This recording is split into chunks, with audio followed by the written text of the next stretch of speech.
बिस्मिल्लाहिर्रहमानिर्रहीम। अस्सलाम वालेकुम नाजरीन, मैं हूं साजिद फ़ारूक और आप देख रहे हैं आपका अपना यूट्यूब चैनल 2TV। नाजरीन, आज़ाद जम्मू कश्मीर कानून साज असम्बली के 45 हलकों के लिए पोलिंग इस वक्त आखिरी मरहले में दाखिल हो गई है। 5 बजे तक का वक्त है। सुबह 8 बजे पोलिंग शुरू हुई थी। मजबूरी तौर पर 45 नशिस्तों पर इस वक्त 742 उम्मीदवार हैं, जिनमें आज़ाद जम्मू कश्मीर के अंदर की जो नशिस्तें आज़ाद कश्मीर की, तो उनके लिए 587 उम्मीदवार मद्दे मुकाबिल हैं, जबकि जो 12 नशिस्तें हैं मुहाजिरीन के लिए मुख्तस पाकिस्तान के मुख्तलिफ़ इलाकों में, उनके लिए 121 उम्मीदवार पंजा आजमाई कर रहे हैं। बड़ा सख्त मुकाबले हैं बाज़ हलकों में, और इस मरतबा ये भी कहा जा रहा है कि बड़े बड़े अपसेट भी हो सकते हैं। ख़ास तौर पर आज़ाद कश्मीर में सिलाबाग में सिर्फ़ एक वाहिद हल्का है साबिक़ वज़ीर आज़म सरदार अतीक अहमद ख़ान का, जिनके बारे में अभी से ये और पहले से ये कहा जा रहा है कि वो उनको अपने जो हरीफ है उस पर भरपूर सबकत हासिल है और उनकी कामयाबी यकीनी है। इसके अलावा आज़ाद कश्मीर के जितने भी हलके हैं, 44 हलके, वहाँ पे कहीं ना कहीं सख्त मुकाबला है। कहीं ना कहीं जो है वो अगरचे उम्मीदवार जो है वो एक दूसरे पर बरतरी हासिल किए हुए हैं किसी, लेकिन इसके बावजूद जो है वो अभी पहले पेश गोई नहीं की जा सकती। नहीं कहा जा सकता कि कौन सा उम्मीदवार जो है वो कामयाबी हासिल करेगा। अब तक के जो जायज़े आए हैं, आज़ाद तज्ज़िये हैं, आज़ाद ज़राए से जो इस वक्त हम देख रहे हैं, सर्विस भी आए हैं और आज़ाद ज़राए भी कहे जा रहे हैं कि पाकिस्तान तहरीक इंसाफ इस मरतबा बरतरी हासिल की हुई है अपनी दीगर जो हरीफ जमातें हैं, जिनमें मुस्लिम लीग नून और पाकिस्तान पीपल्स पार्टी शामिल हैं। बड़े बड़े जलसे हुए हैं इस इंतखाबी मुहिम के दौरान और एक गर्मा गर्म माहौल हमने देखा है। जो ख़ास तौर पर बिलावल भुट्टो ज़रदारी ने सबसे पहले एंट्री की, वहाँ पे दाखिल हुए आज़ाद कश्मीर में। उन्होंने मुख्तलिफ़ हलकों में जलसों से ख़िताब किया। इसके अलावा बाद में हमने देखा कि आसफ़ा भुट्टो ज़रदारी जो उनके हमशीरा हैं, उन्होंने भी जलसों से ख़िताब किया। पाकिस्तान मुस्लिम लीग नून की सीनियर नायब सदर मरियम नवाज़ के जलसे भी बड़े बड़े जलसे हुए हैं और उन्होंने अपने जो उम्मीदवार हैं उनके हक़ में वहाँ पे बड़ी भरपूर तकारीर भी की हैं। पाकिस्तान तहरीक इंसाफ की क़यादत को तनकीद का भी निशाना बनाया है। लेकिन पाकिस्तान तहरीक इंसाफ की जो इंतखाबी मुहिम है वो चूँकि पहली मरतबा हम देख रहे हैं कि पाकिस्तान तहरीक इंसाफ एक भरपूर अंदाज में वहाँ पे दाखिल हुई है आज़ाद कश्मीर में, और आज़ाद कश्मीर में जो इंतखाबी मुहिम है पाकिस्तान तहरीक इंसाफ की क़यादत की, तो उसको भरपूर अंदाज में चलाया गया है। मुनज़्ज़म तरीके से पाकिस्तान तहरीक इंसाफ के जो कायदीन हैं उन्होंने इंतखाबी मुहिम चलाई है। यही वजह है कि अब तक जो तज्ज़िये आए हैं जो और कहा जा रहा है कि पाकिस्तान तहरीक इंसाफ इस मरतबा आज़ाद कश्मीर में दीगर जमातों पर बरतरी हासिल करेगी और सबसे ज़्यादा नशिस्तें हासिल करके हुकूमत पाकिस्तान तहरीक इंसाफ बना सकती है। मुस्लिम लीग नून और पाकिस्तान पीपल्स पार्टी की पिछले 10 साल के दौरान यके बाद दीगरे हुकूमतें रहीं।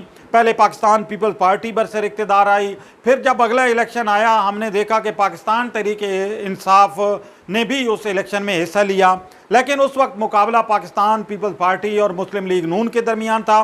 लेकिन पाकिस्तान पीपल्स पार्टी को उस इलेक्शन में शिकस्त का सामना करना पड़ा और 2-4 नशिस्तें वो हासिल कर सकी। मुस्लिम लीग नून की 5 साल हुकूमत रही है पिछले जो इलेक्शन हुए थे वहाँ पे। उसके बाद से मुस्लिम लीग नून की कारकर्दगी का एक लिहाज से ये इलेक्शन इम्तिहान भी है। राजा फ़ारूक हैदर जो है उनको सख्त मुखालफत का भी सामना रहा पार्टी के अंदर से भी, लेकिन इसके बावजूद उन्होंने 5 साल का अरसा जो है वो कामयाबी से मुकम्मल किया। इस मरतबा भी वो इलेक्शन में हिस्सा ले रहे हैं, मैदान में हैं। मुकाबला उनका भी बड़ी सख्त है और उनकी अपनी नशिस्त भी इस वक्त हमें ख़तरे नज़र आ रही है। साबिक़ सदर आज़ाद जम्मू कश्मीर सरदार याकूब ख़ान भी मैदान में हैं।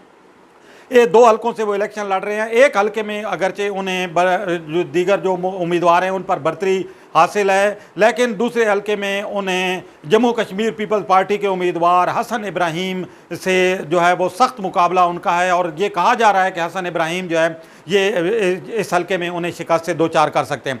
इसी तरह जो चढ़ोई का हलका है, साबिक़ सीनियर वज़ीर पाकिस्तान पीपल्स पार्टी के चौधरी यासीन वहाँ से इलेक्शन में हिस्सा ले रहे हैं, और चौधरी यासीन को भी इस मरतबा पहली मरतबा हम देख रहे हैं कि टफ़ टाइम का सामना है और उनके जो मद्दे मुकाबले हैं वो अपनी कामयाबी के लिए बड़े पुरुमीद हैं।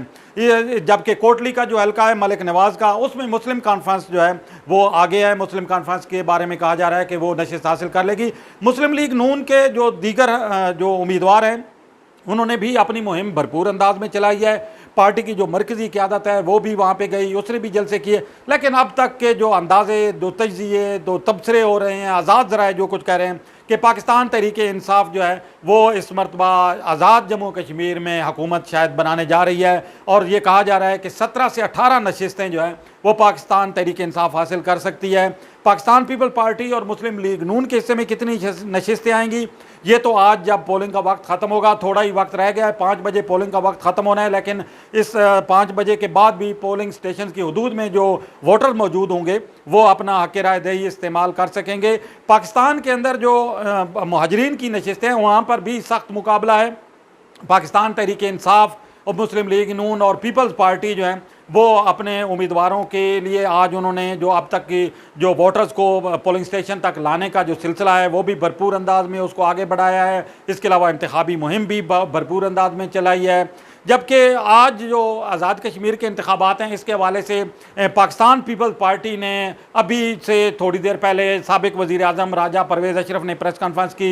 उनका ये कहना था कि इस इलेक्शन में जो है वो जो धांधली की जा रही है, पाकिस्तान पीपल्स पार्टी की दीगर जो क़यादत है, जो कायदीन है, वो भी इस बात का शिकवा कर रहे हैं। ख़ास तौर पर जो आज एक नाखुशगवार वाक़या पेश आया चढ़ोई में, जो पाकिस्तान पीपल्स पार्टी का ये दावा है कि चौधरी यासीन जो साबिक सीनियर वज़ीर रहे हैं आज़ाद कश्मीर के, उनके काफ़िले पर, उनकी गाड़ी पर हमला किया गया है। और इसके अलावा भी आपने देखा कि कोटली में भी एक नाखुशगवार वाक़या पेश आया, वहाँ पे भी जो है वो तसादम हुआ मुख्तलिफ जो सियासी जमातें हैं उनके कारकुनों के दरमियान। और इसमें अब तक की जो इत्तलात हैं मुख्तलिफ मकामात पर होने वाले तसादम में तो 2 अफराद के जाँ बाक होने की जो है वो इत्तलात मौसूल हुई हैं। आज़ाद कश्मीर के दीगर हलकों में भी ये जो चूँकि इलेक्शन था इसमें बहुत टेंशन हमें नज़र आई, बहुत टेंस माहौल रहा इंतखाबी मुहिम के दौरान भी। और उसके बाद आज जो पोलिंग जब शुरू हुई उसके बाद से भी जो मुख्तलिफ सियासी जमातें हैं, पाकिस्तान पीपल्स पार्टी है, मुस्लिम लीग नून है, तो पाकिस्तान तहरीक है, तो पोलिंग के दौरान भी वक्तन फ़वक्तन जो है उनके कारकुनों के दरमियान जो है वो कशीदगी भी रही, हल्का फुल्का तसादम भी हुआ कई इलाकों में। तो ये इलेक्शन जो है ये आज़ाद कश्मीर की जो सियासत है उसमें इस लिहाज से बड़ी अहमियत का हमें लगता है कि पाकिस्तान जो है वो पाकिस्तान तहरीक इंसाफ पहली मरतबा इस इलेक्शन में गई है और भरपूर अंदाज में गई है। और पाकिस्तान तहरीक इंसाफ की जो इंतखाबी मुहिम है वो किस हद तक कामयाब रही है, उसके कायदीन अपने वोटर्स को किस हद तक कायल करने में कामयाब रहे हैं। और सबसे बढ़कर जो होती है इंतखाबी मुहिम से भी ज़्यादा बढ़कर जो चीज़ होती है वो पोलिंग स्टेशन तक कारकुनों को, वोटर्स को लाने का मरहला होता है। आज वोटर्स को जो भी जमात ज़्यादा तादाद में अपने पोलिंग स्टेशन तक अपने हामियों को, अपने सपोर्टर्स को लाने में कामयाब रही, वही मर्द मैदान ठहरेगी, वही मैदान में कामयाब होगी। तो देखते हैं 5 बजे के बाद जो है वो जब गिनती का अमल शुरू होगा तो उसके बाद से हमें मुख्तलिफ हलकों से जो इंतखाबी नताइज जब आना शुरू होंगे तो फिर पता चलेगा कि किस जमात ने किस हद तक जो आज़ाद जम्मू कश्मीर के जो अवाम हैं उन्हें अपने हक़ में कायल करने में कामयाबी हासिल की है और आज़ाद कश्मीर के अवाम का वो एतमाद किस हद तक हासिल करने में जो है वो कामयाब रही है। पाकिस्तान तहरीक इंसाफ, पाकिस्तान पीपल्स पार्टी और मुस्लिम लीग नून के तमाम जो जमातें हैं इनके कायदीन बड़े पुरुमीद हमें नज़र आ रहे हैं कि उनकी जो नशिस्तें हैं आज़ाद कश्मीर कानून साज असम्बली में इस इंतखाबात में ज़्यादा रहेंगी। लेकिन देखिए आज़ाद कश्मीर के जो वोटर्स हैं 32 लाख वोटर्स जो आज़ाद जम्मू कश्मीर के इन इंतखाबात में अपना हक़ राय दही इस्तेमाल करें, वो किस को आज जो है वो कामयाब करते हैं और किसके हक़ में अपनी राय देते हैं और किसके सर पे इक़्तिदार का हुमा से जाते हैं। तो 5 बजे के बाद इंशाल्लाह जब ये पोलिंग का अमल ख़त्म होगा और वोटों की गिनती शुरू होगी तो आहिस्ता आहिस्ता इंतखाबी नताइज जो है वो आना शुरू हो जाएंगे। और इसके साथ साथ पाकिस्तान की सियासत में ये जो इलेक्शन है आज़ाद कश्मीर का, ये बड़ी इस लिहाज से भी अहमियत का हामिल है कि इस वक्त हम खित्ते की जो सूरत हाल देख रहे हैं और ख़ास तौर पर जो पाकिस्तान तहरीक इंसाफ की क़यादत जिस तरीके बयानियाँ लेके चल रही है कश्मीर के हवाले से, तहरीक आज़ादी कश्मीर को आगे बढ़ाने के हवाले से, मसले कश्मीर के हल के हवाले से, कश्मीरी अवाम के मसाइल हल करने के हवाले से, गिलगित बल्तिस्तान में भी हमने एक तब्दीली देखी। आज जब आज़ाद कश्मीर के अवाम अपना हक़ राय दही इस्तेमाल करें तो देखिए कि वो आज़ाद कश्मीर में भी तब्दीली लाने में कामयाब होते हैं या नहीं। पाकिस्तान तहरीक इंसाफ जो है वो अपनी कामयाबी के भरपूर दावे कर रही है, दीगर जमातें भी पुरुम्मीद हैं, लेकिन आज़ाद कश्मीर का वोटर आज फैसला कर रहा है और आज का उसका ये फैसला जो है वो आज़ाद कश्मीर की तरक्की के लिए, आज़ाद कश्मीर के अवाम की फलाह बहबूद के लिए, आज़ाद कश्मीर के अवाम की खुशहाली के लिए बहुत अहमियत का हामिल साबित होगा। इसी के साथ अपने मेज़बान साजिद फ़ारूक को दीजिए इजाज़त। अल्लाह हाफ़िज़।